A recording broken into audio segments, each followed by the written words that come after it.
The Waffen-SS was the elite of the German army during the Second World War.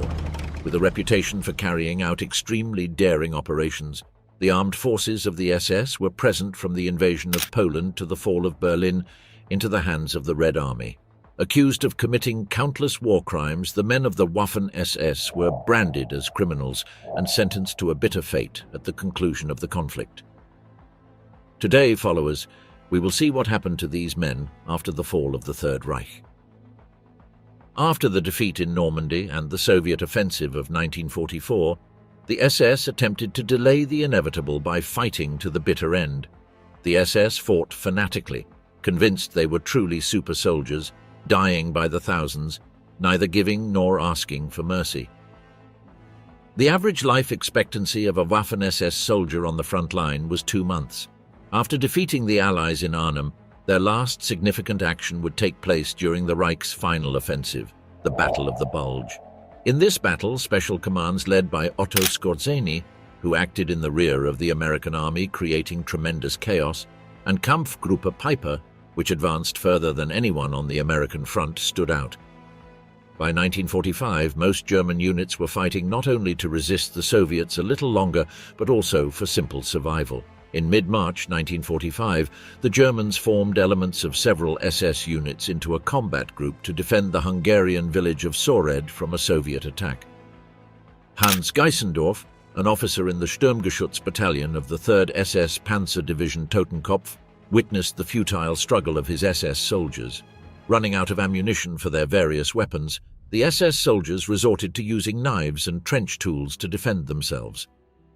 The Soviet forces offered the Germans the opportunity to surrender. When the Germans rejected the offer, the Russians attacked with force. Waves of communist soldiers advanced, supported by heavy Soviet tanks.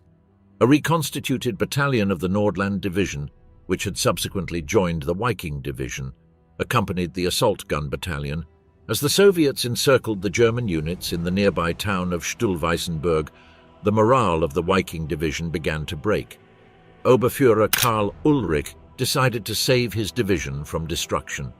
He ordered his troops to break the encirclement on March 22nd. This was against Hitler's policy that German forces should not cede ground. Another German SS division, the 9th SS Panzer Division Hohenstaufen, fought to keep an escape corridor open for the Viking troops. Hitler erupted in anger upon learning of the retreat of Wehrmacht and SS units. 5 days later, he issued orders that the men of the Hohenstaufen division should remove the distinctive armbands indicating they belonged to an elite division.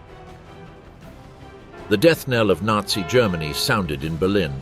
Trapped between advancing Allied armies from the east and west, many Waffen-SS units were ordered to Berlin to participate in what would be the final battle. By this point, virtually all German units were shadows of their former selves, decimated in men and short of weapons, equipment and fuel. Divisions were reduced to battalion strength. Despite everything, the SS continued to fight. The bonds between their soldiers, forged by years of fighting side by side, kept them steadfast. This was true for both native Germans and foreign SS soldiers. They were determined to fight to the end, largely because they had nowhere to go. Returning home was not an option, and being captured by the Soviets meant almost certain death. Even in the last desperate days, the idea of surrendering our weapons was unthinkable, stated an SS soldier. Some Waffen-SS men still believed in the possibility of victory, even when the war was only weeks from its end, trusting in promises of innovative weapons. We knew important things were happening, that amazing weapons would soon come into action, and because of that the war would completely change, expressed Erik Wallin, a Swede in the Nordland Division. We were aware that even better things were coming. The Red Army forces advancing on Berlin found a unique way to commemorate Hitler's birthday on April 20th, 1945. They celebrated the occasion by shelling the center of Berlin with their long-range artillery. 2 days later, Hitler erupted in one of his last tantrums when the 11th SS Panzer Army, created in the final weeks of the war by Himmler, failed to carry out an attack order. It is believed that Hitler's outburst was due to the Waffen-SS, which he believed had never failed him before, finally faltering. However, several Waffen-SS units remained within the city, including the remnants of the Nordland and Charlemagne divisions. They were determined to fight to the end. By this time, the SS began to disintegrate in 1945. Individual SS officers hoped to exploit tensions between the Western Allies and the Soviet Union to open negotiations for a separate peace with the Western Allies that would allow the National Socialist state to survive and continue the fight against the Soviet Union. Among these officers were Obergruppenführer Karl Wolff, the highest-ranking SS leader for German-occupied Italy, General Ernst Kaltenbrunner, Heydrich's successor as head of the Reich Main Security Office, Walter Schellenberg, head of Department 6 of the Sicherheitsdienst, and even Himmler himself, who appeared increasingly worried. When the SS men considered the possibility of surrender, they found themselves in a difficult situation. They lacked the necessary power and a clear idea of what life would be like after the Nazi regime to accept total surrender, even in the face of the Western Allies' firm demands. Surrender and fate. Karl Wolff managed to persuade the German military authorities in northern Italy to surrender to the Anglo-Americans on May 2, 1945, 5 days before the end of the war. At the end of April, Himmler himself made an offer of unconditional surrender through an intermediary to General Dwight Eisenhower, the supreme commander of the Allied forces in Europe. Hitler learned of the offer by radio on April 29, 1945. In one of his last official acts, the German leader ordered Himmler to be stripped of all his ranks and positions. On May 6, 1945, Hitler's successor, President of the Reich and Admiral Karl Dönitz, formally relieved Himmler of his duties, following Hitler's orders. Despite his promise to all SS men to take full responsibility for their actions, the former SS chief planned to disappear, wearing the uniform of the secret field police and carrying documents in the name of Heinrich Hitzinger.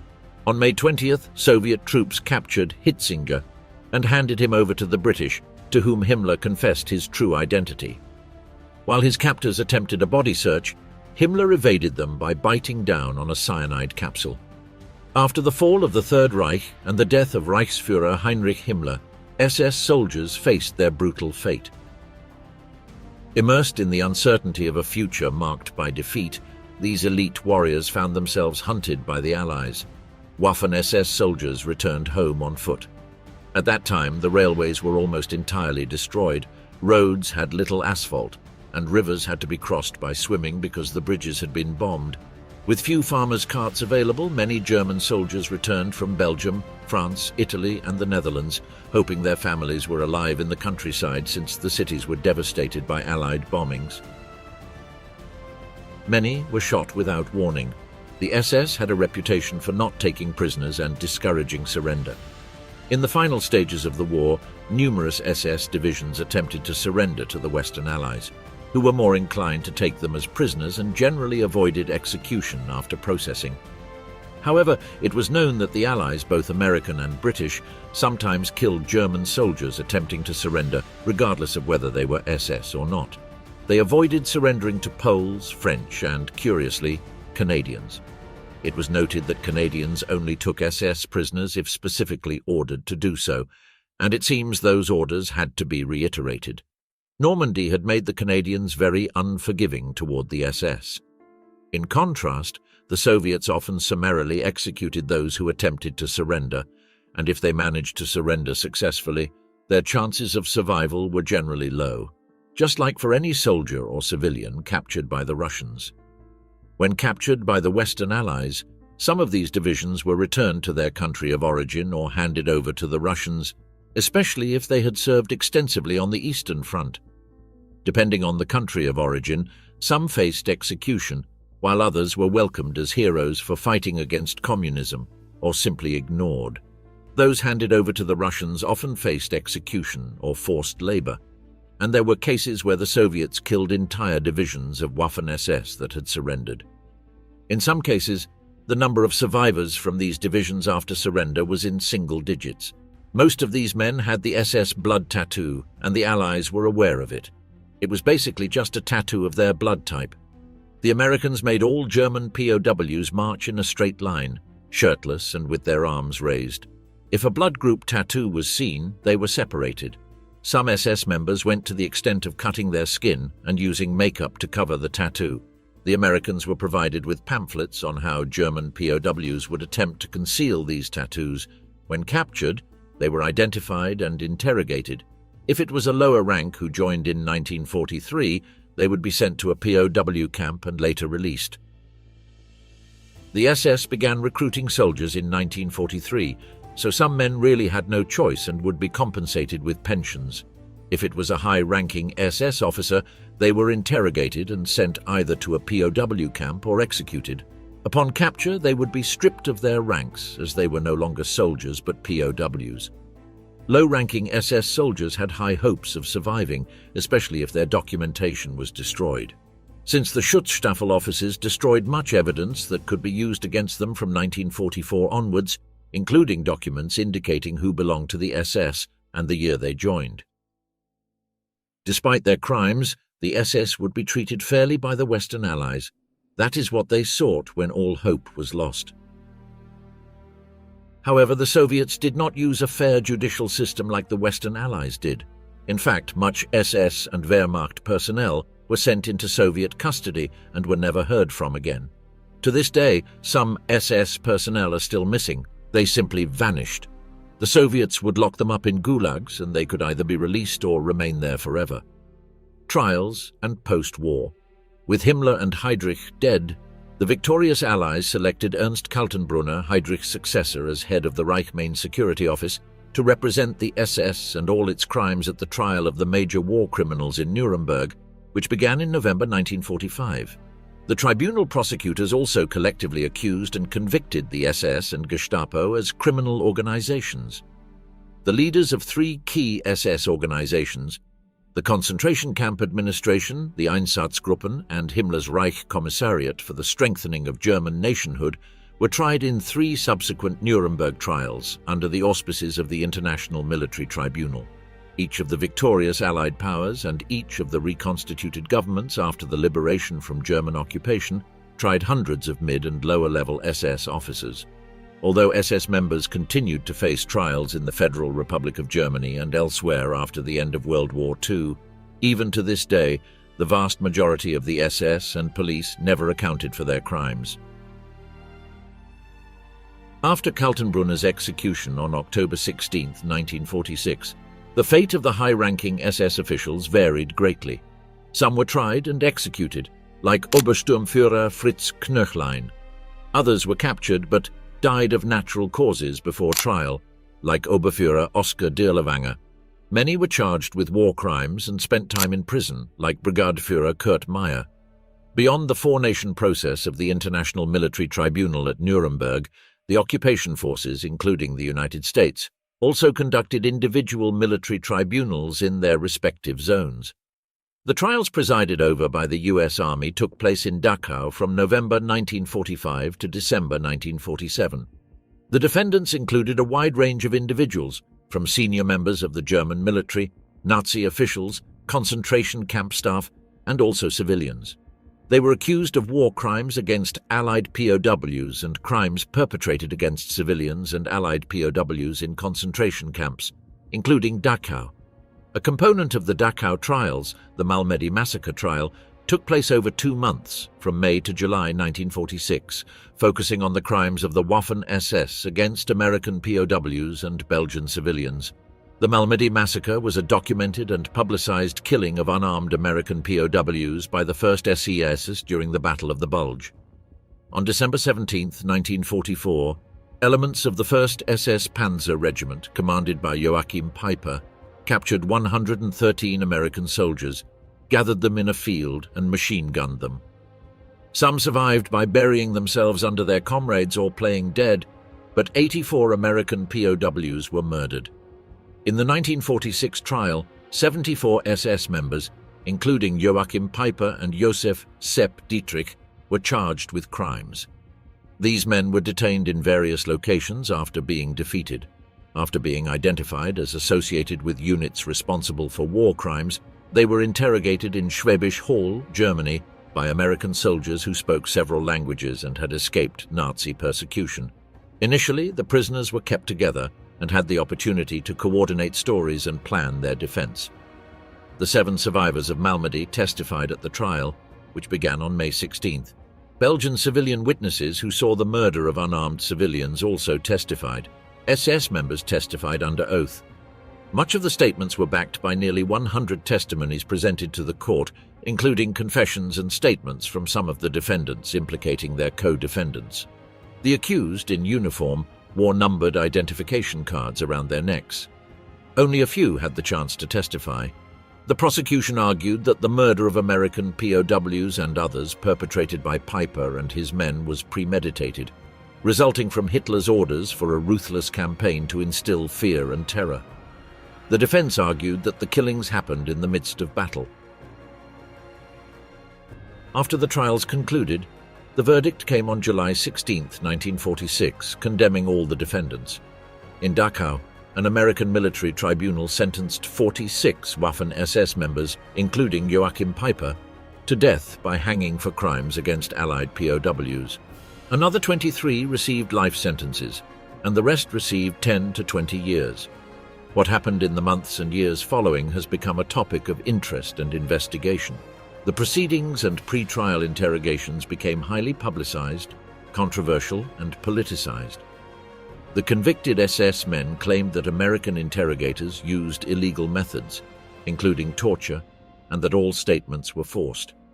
Former Chief Defense Counsel Colonel Willis Everett continued to work on behalf of the convicted men even after returning home in 1947. After the 1946 trial, controversies arose, and a commission was formed to investigate.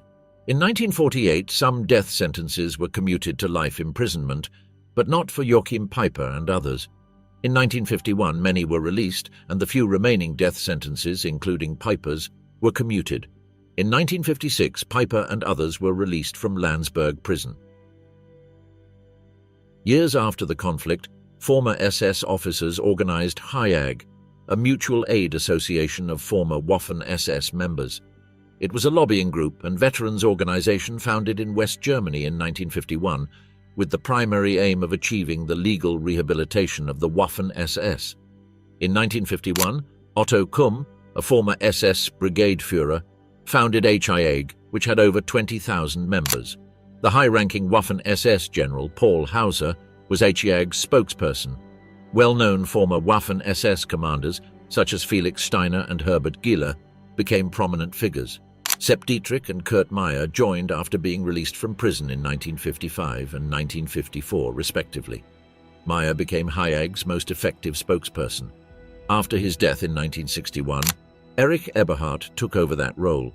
Since 1949, the ban on forming veterans associations had been lifted. In October 1950, a group of former officers produced the Himmerod Memorandum, which they presented to German Chancellor Konrad Adenauer. They demanded the liberation of the German Waffen-SS and the cessation of the defamation of German soldiers, including those of the Waffen-SS. Kurt Meyer, a former Waffen-SS commander, published his memoirs Grenadier as part of the campaign for SS rehabilitation and glorification of their role in the war. Although Haag achieved the rehabilitation of the Waffen-SS, their propaganda efforts contributed to reshaping the image of the Waffen-SS in popular culture. Their influence persists, with academic studies being overshadowed by a large number of amateur historical studies, memoirs of SS officers, internet forums, picture books, websites, and war games.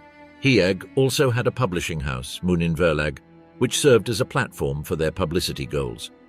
Professional historians have described their work as revisionist apologetics. At their first major meeting in 1952 in Verden, Hermann Bernhard Ramke, a former paratrooper general and convicted war criminal, condemned the Western Allies as the real war criminals and insisted that the blacklist on which all former SS members were placed would soon become a list of honor. Yakim Piper, one of the most prominent officers of the 1st Division of the Waffen-SS, was Yakim Piper, whose end was both curious and unclear. After his release, Piper led a discreet life and did not publicly associate with former members of the Nazi Party. However, in private, he remained a firm believer and a member of the secret Waffen-SS community in the Federal Republic of Germany. The Mutual Aid Association of former Waffen-SS members provided him with support in finding employment, initially at Porsche in Stuttgart, but he was dismissed due to his wartime actions. The community helped him again to get a job as a car salesman at Volkswagen. In June 1964, Piper was brought to trial in Stuttgart for the Boves massacre in September 1943. Despite the collective guilt of the battle group, the court determined that there was no evidence of Yakim Piper's individual responsibility or that he had directly ordered the massacre. He was acquitted of all charges. After the trial, in a 1967 interview, he expressed his National Socialist feelings and his discontent with contemporary Germany, mentioning his desire to move to France, despite not having a particular affinity for the French due to his love for the country and his disdain for German materialism. In 1972, Yakim Piper and his wife, Sigurd, decided to move to Travers in Burgundy, France. They chose a small house on the outskirts of the village. Although the French authorities knew who Piper was, they granted him a temporary residence permit for 5 years. While living in France, he worked as a translator of military history books. He seemed to lead a quiet life and did not go out much. In 1974, a former member of the French resistance, Paul Cachot, thought he recognized Piper in a shop. Although he was not sure, he reported his possible presence to the French Communist Party. In 1976, Cachot contacted Pierre Durand, a historian, who confirmed Piper's identity in the Stasi archives. On June 21, 1976, anti-Nazi activists distributed flyers in Travers, informing that Piper was a war criminal. On June 22, an article in L'Humanité confirmed his presence. Thus began a campaign calling for his expulsion. On July 13, Piper advised his wife to return to Germany, hoping that the situation would improve. However, in the early morning of July 14, the police received calls about a fire at Piper's house. When the firefighters arrived, they found the house in flames and a severely burned body inside, reduced to about 60 centimeters due to the intense heat of the fire. Reintegration into civilian life. In post-war Germany, Waffen-SS veterans played a significant role in efforts to rehabilitate the reputation of the Waffen-SS, who had committed numerous war crimes during World War II. High-ranking German politicians courted former Waffen-SS members and their veterans organization, the Haag. Controversially, some veterans served in the new German armed forces, the Bundeswehr. Additionally, Waffen-SS leaders during the war, such as Paul Hauser and Kurt Meyer, published several revisionist or uncritical books about the Waffen-SS. In the post-war years, the HIAG wielded some political influence in West Germany and attempted to attract mainstream parties, but this changed in the 1960s when the veterans organization, having achieved its goals, shifted towards far-right politics. The HIAG greatly exaggerated its influence and at no point represented more than 8% of all Waffen-SS veterans in West Germany. In Germany, the historical review of the impact of Waffen-SS veterans on post-war German society is ongoing, and several books have been published on the subject in recent years. The issue of Waffen-SS veterans in West German society reached a critical point when the country began rearming and formed the Bundeswehr in 1955. Initially, the intention was not to admit any former Waffen-SS members, but this soon changed to allow former members up to the rank of Obersturmbannführer, Lieutenant Colonel. Public opinion was divided on the matter, as many people in Germany had also suffered under the Nazi regime, while many others had been voluntary or involuntary members of Nazi organizations like the SS. The exclusion of former Waffen-SS members was criticized by the HIAG, which tried to establish a distinction between the honorable Waffen-SS and the evil Allgemeine SS, despite up to 60,000 Waffen-SS men also serving in concentration and extermination camps. The admission of former Waffen-SS members into the new Bundeswehr created some discomfort with the former Allied powers, Britain, France, and the United States. West Germany received conditional approval from the US State Department for the admission of former Waffen-SS members into the armed forces, provided the number of applications was small and the selection process careful. This position was clarified after a question from the American Jewish Committee on how this step would impact the democratic nature of the new German armed forces. From the German side, rejecting former Waffen-SS members was seen as politically dangerous, as the estimated 500,000 Waffen-SS veterans, a number later considered too high, were too large a group to ignore as potential voters. GAG and Waffen-SS veterans were courted not only by West Germany's conservative government. Opposition leader Kurt Schumacher also maintained good relations with the organization. The number of applications from former Waffen-SS members for the new Bundeswehr remained low, with 3,117 applications received by September 1956, of which 508 were accepted, including 33 officers. Despite the promised selection process, at least one member of the Allgemeine SS, Major Ulrich Besch, who had been a guard at the Buchenwald concentration camp, was approved. Overall, the number of former Waffen-SS members in the Bundeswehr never exceeded 770. In comparison, the same selection process was not applied to the Federal Criminal Police Office, where 33 of the 57 senior officials were former SS members. In post-war Germany, several former Waffen-SS members found success, adopting diverse approaches to reveal their past. Günter Grass, awarded the Nobel Prize in Literature in 1999, admitted in 2006 that he joined the SS in 1944. Actor Hardy Kruger was drafted into the Waffen-SS in 1945 and admitted his past by refusing to shoot at American troops. Another prominent German actor, Horst Tappert, kept his past secret, and only 5 years after his death did it become public that he had served in the 3rd SS Panzer Division Totenkopf since 1942. East German painter Bernhard Heissig, who volunteered for the SS in 1942, admitted his early past and joined the Communist Party after the war. Journalist and Waffen-SS volunteer Franz Schönhuber worked for 35 years for Bavarian newspapers and Bayerischer Rundfunk, Bavaria's state television, before being fired for downplaying Nazi crimes in his autobiography, after which he turned to far-right politics with moderate success.